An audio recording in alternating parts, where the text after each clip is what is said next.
proclamamos el Evangelio de Jesucristo a las personas, ¿sí? En estos tiempos pues ha habido mucho disturbio, podría decirse, ¿no? En cuanto a la inseguridad que vivimos aquí en el Ecuador, especialmente en Guayaquil, Esmeralda, Santo Domingo, La Concordia, Quinindé y aquí en La Unión también. El poder ayudarles a que ellos se ayuden a recuperar esos valores que quizás en algunos momentos hemos perdido. Que las escrituras son claras y que realmente las escrituras hablan de cosas que vendrán, ¿no? Como pestes, enfermedades, violencia, guerras y rumores de guerra. Todas esas cosas están escritas, ¿no? La Biblia dice de que nosotros como padres somos responsables en la crianza y en la enseñanza del Evangelio a nuestros hijos. Estamos hablando que ya está cerca el fin del mundo. Realmente no podría decir que ya está cerca, que viene mañana o que viene en 2 o en 3 años. Eso nadie lo sabe porque las escrituras mismo lo dicen, ¿no? Que cuando haya la segunda venida el Señor vendrá como ladrón en la noche. Hay muchas cosas peores que vendrán, ¿no? Como tal vez el problema de la guerra que la gente se mate por 1 litro de agua. La Tercera Guerra Mundial. Sí. O que la gente ya comience cada uno de los gobernantes puedan hacer el trabajo que le corresponde, ¿sí? De acuerdo a cada uno de sus cargos que tengan, ¿no? ¿Qué mensaje para la juventud, para la gente de la Unión? ¿Cuál es su mensaje a través de su iglesia? Para la juventud, bueno, nosotros utilizamos un folleto que se llama La Fortaleza para la Juventud. Y en cuanto a ello, pues, en este folleto se inculcan muchos valores, como la vestimenta, el escuchar música apropiada, el vestirse apropiadamente, ¿no? Para pues no generar, ¿no? Este tipo de cosas que se vienen dando en estos tiempos, ¿no? No tenemos nada bueno que no haya pasado antes. Es decir, las culturas, las civilizaciones, grandes civilizaciones que duraron a veces miles de años, tuvieron su apogeo y por supuesto su decadencia. Y vivimos estos momentos anteriores. Relacionados, claro, con violencia, con hambrunas, con pestes, con situaciones negativas que terminan aniquilando algunas civilizaciones o algunas culturas. Entonces no es nada nuevo lo que estamos viviendo, un deterioro de la sociedad, una falta de humanidad en la mayoría de los componentes que somos los seres humanos. De pronto tan variables. Entonces, la pérdida de valores. Pensamos que sí, todas las culturas han tenido sus principios, sus valores que han sido de alguna manera el eje de su desarrollo, pero finalmente hay situaciones que terminan desvalorizándolas o desnaturalizándose y terminamos en un caos posiblemente y desaparición de una cultura, una civilización o hasta de seres humanos individualmente. ¿Y eso agregamos la pérdida de la fe? Con todo el respeto para los creyentes, pues pensamos que la fe es una falsa esperanza. Una falsa esperanza. Una falsa esperanza. ¿Por qué una falsa esperanza? Usted pone fe cuando tiene una incertidumbre, ¿no? Usted, por ejemplo, crea en algo, esté convencido de algo, no necesita fe. Los antiguos creyeron en la luna, en el sol, en los lagos, en las vacas. Por supuesto, las civilizaciones, las culturas antiguas, pues tienen sus leyendas que son muy parecidas de una cultura a otra, el catolicismo, el cristianismo, el judaísmo. Últimamente las religiones monoteístas pues han hecho que la situación sea interpretada de una manera un poco diferente, pero en el fondo las creencias, las esperanzas, la incertidumbre del ser humano ha sido apoyada o sostenida por creencias religiosas. No podemos calificar necesariamente de falsas, sino en su propio tiempo pues tuvieron su apogeo, tuvieron su vigencia.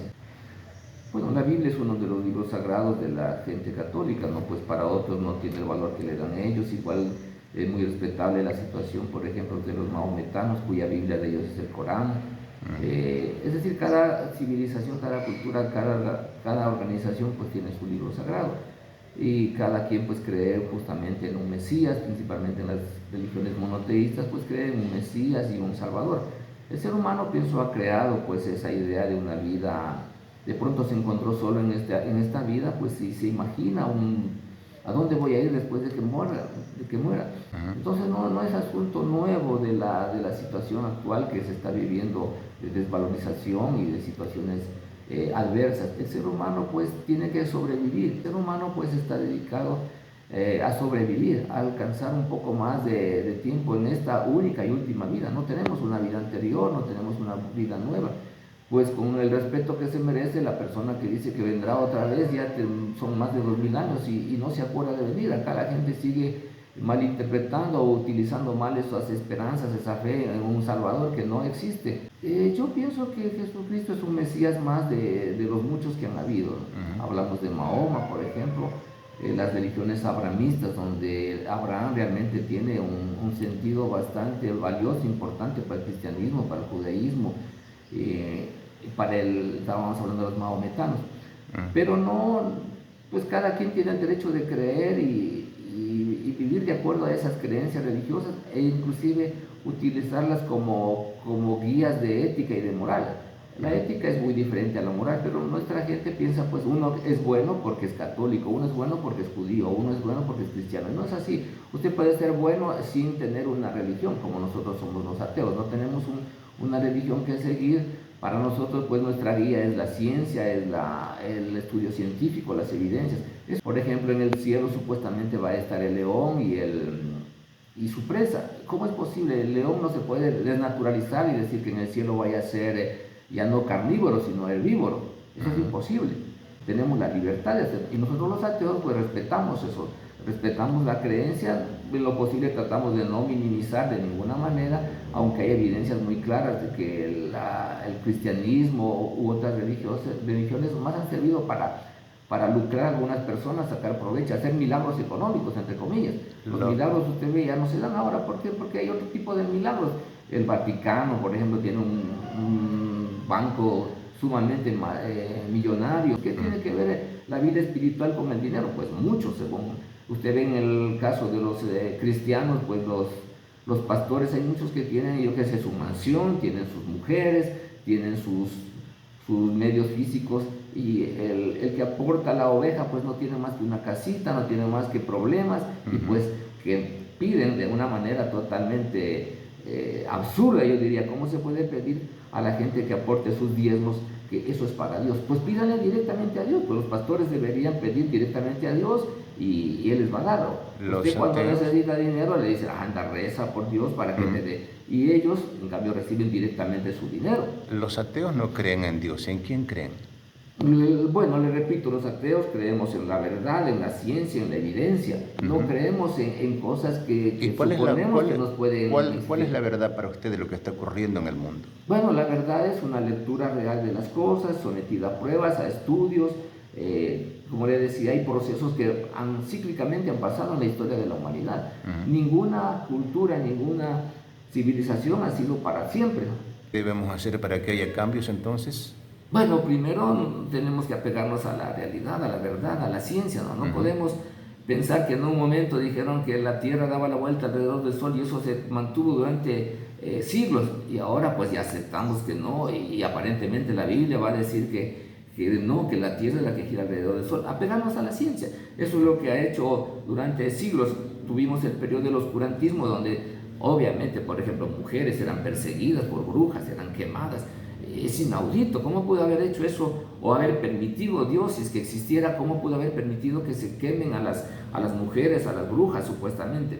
¿Cómo puede ser posible que la Biblia diga que las mujeres son unas mentirosas? Pues eso dice el texto de la Biblia. Nos dirán que hay que hacer una interpretación simbólica, ¿no? O sea, nosotros estamos alejados de esas interpretaciones, hacer uso de la ciencia, de la razón, de la lógica, no de la oración, no de la fe, como decía, porque eso nos lleva simplemente a tener situaciones de falsa esperanza, no de fe. ¿Qué saca rezando?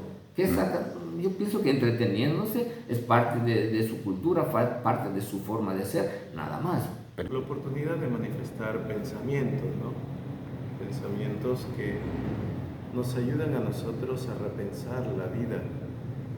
Y repensando la vida podemos también tener en cuenta cómo hemos llegado hasta aquí, en qué momento nos hemos deteriorado así que el hombre destruye al hombre, donde la violencia es el pan de todos los días, donde el miedo, la histeria colectiva son las que nos dominan, más que la fuerza de voluntad, de amar, de trabajar, de transformar la sociedad, porque toda sociedad se transforma con trabajo, pero frente a una realidad de violencia social permanente, constante, no se trabaja ni tampoco se va adelante.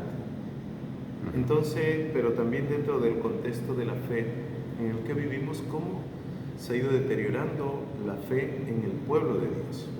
¿En qué momento esta madre perdió el control, este padre perdió el control?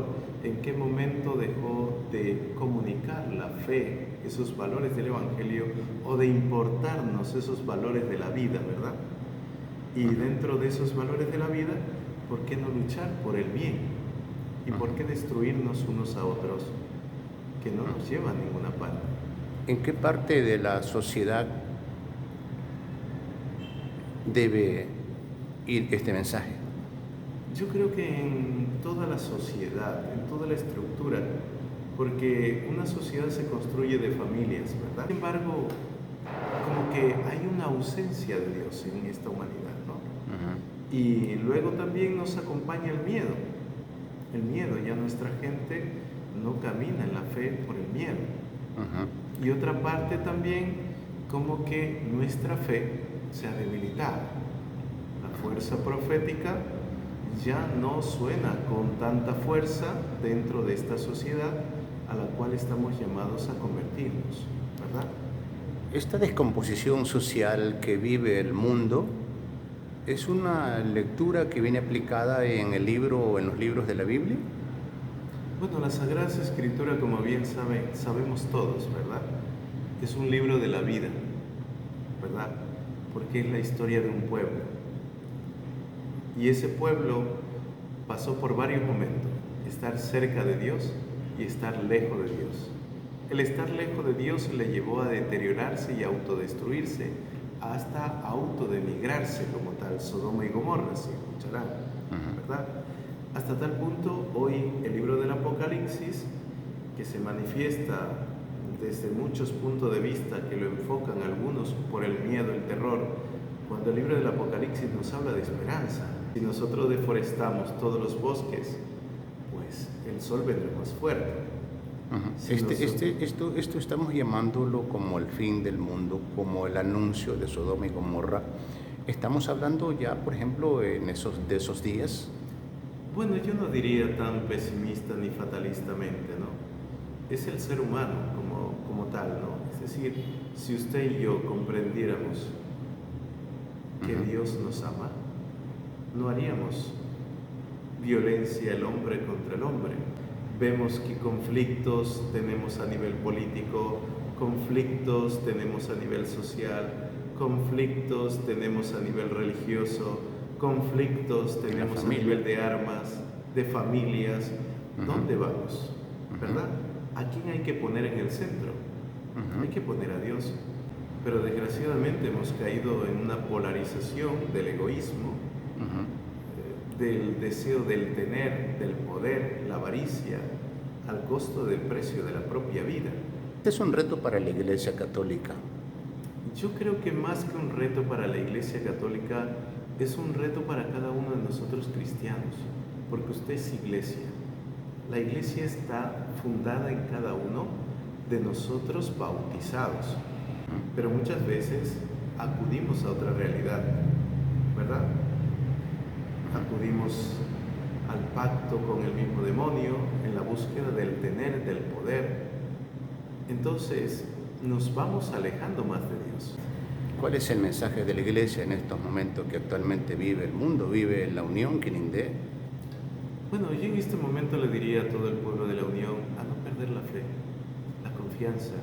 Miren, lo más bonito de la vida es vivir. No importa el tiempo. Podemos vivir 1 hora, 2 horas, 1 semana, 1 año, pero hay que vivir con intensidad. Cada detalle, cada oportunidad, cada encuentro con los que tenemos a nuestro alrededor como un regalo y no como una imposición. Yo creo que toda la violencia que estamos viviendo, se matan unos a otros, tienen madre, tienen padres, tienen familia. ¿Cuánto dolor, verdad? ¿Cuánto dolor? ¿Qué ganan con todo esto? Perfecto. ¿Cuál es la ganancia y cuál es la pérdida de todo esto? Miedo, desesperanza, desolación, pero Dios nos abre la puerta en medio de esta realidad.